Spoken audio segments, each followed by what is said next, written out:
This woman is amazing. Laura Loomer. Where is she? Where's Laura? She is amazing.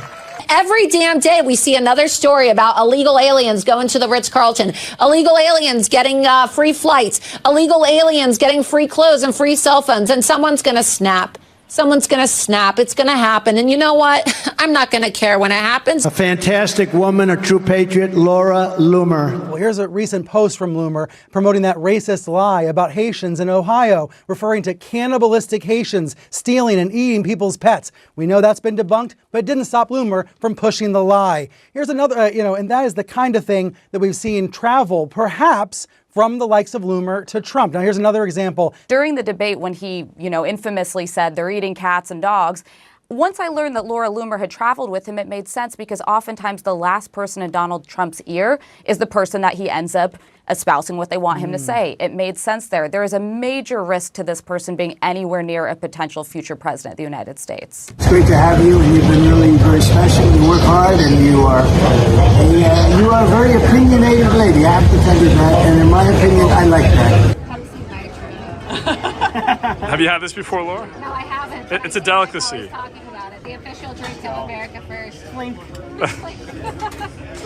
To the hostile takeover of the Republican Party. Absolutely. First of all, that's the perfect drink to toast to the modern day Republican Party and its having been taken over by far right-wing extremists. Pepsi, everyone's number 2 choice. Not to mention Pepsi Nitro. What is that the one they put coffee into? If you wanted Pepsi, still the bad tasting cola, but with extra weird stuff in it, try to support the Republican Party. It's similar. It leaves a weird taste in your mouth, and you really wish it was the other option. But there's a problem looming over the Trump campaign. It is Laura Loomer. We're going to dive into it in detail. I'm Ben Gleib for Rebel HQ. You can subscribe to my podcast Last Week on Earth for much more in-depth coverage of everything that happened during the last week. For those who don't know, the video we just saw was Nick Fuentes, neo-Nazi, by the way. He's had dinner with Donald Trump. And Laura Loomer, who is also racist and a extremist. And both of these people are way too close to a candidate for president of the United States. These are the kind of people Trump and MAGA attract, because these are the kind of people that MAGA are and Trump is. Laura Loomer, she's everywhere. She's in the news. Why? Because she's on Trump's plane. Why? Because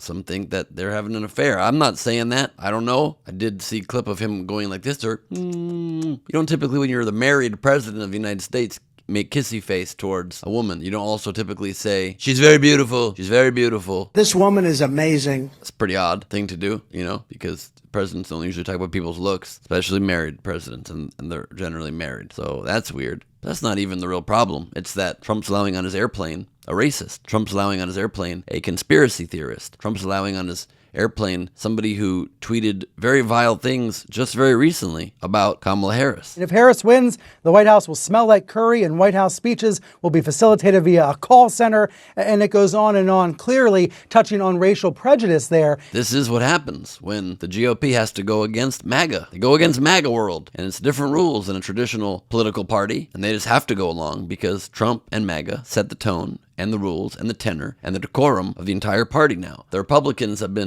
around for so long, they didn't even notice when the find out part began. So if you get around, you're going to find out. And they don't even notice how far deep in it they are. And they're deep. This is what Trump's former White House deputy press secretary said about Laura Loomer and how close she is to Trump. Well, I think you are the company you keep, and this just goes to show what his character and judgment is if this is who he's choosing to surround himself with.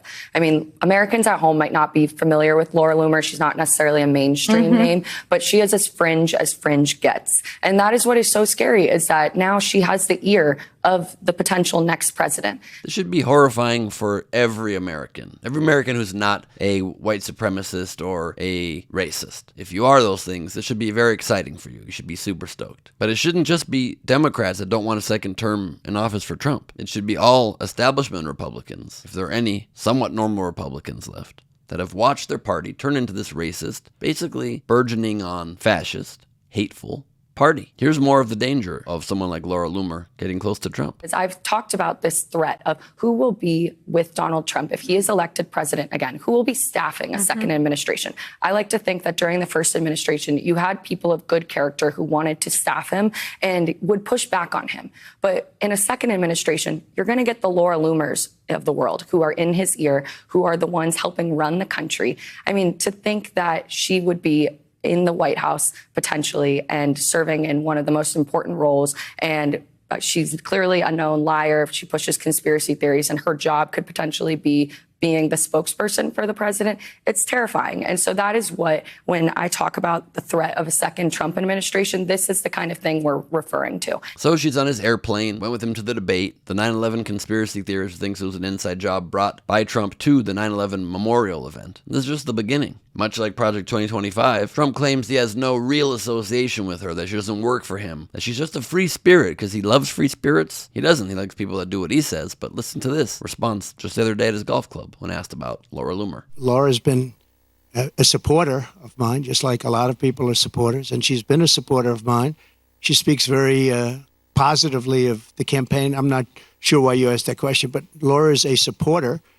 I don't control Laura. Laura has to say what she wants. She's a free spirit. She made racist remarks about your opponent. She also espoused conspiracy theories about 9/11. Do you disavow those remarks? Well, I have to see what the remarks are. You're telling me for the first time we're here discussing the destruction of San Francisco and California by a person that's running for president. So I don't even know what you're talking about. We know that's not true. Laura is just the ultimate sycophant who understands that flattering him is the key to getting what she wants, a level of power that nobody as unhinged as Laura Loomer should ever receive. But it's not just Laura, it's all these fringe extremists, rather, who figured out they can manipulate Trump by piling on praise like they're talking to a bratty child and defending him at every turn. And a second Trump administration would be full of these kind of people. Eventually, something's got to give. Is Trump fever, after he hopefully loses this election, going to wear away? Or will the MAGA wing of the GOP have become too strong already? And they will have completed their hostile takeover of the Republican Party. What is going to happen after Trump doesn't win, if he indeed doesn't? Because we know the dangers if he does. But if he doesn't, will we ever get back a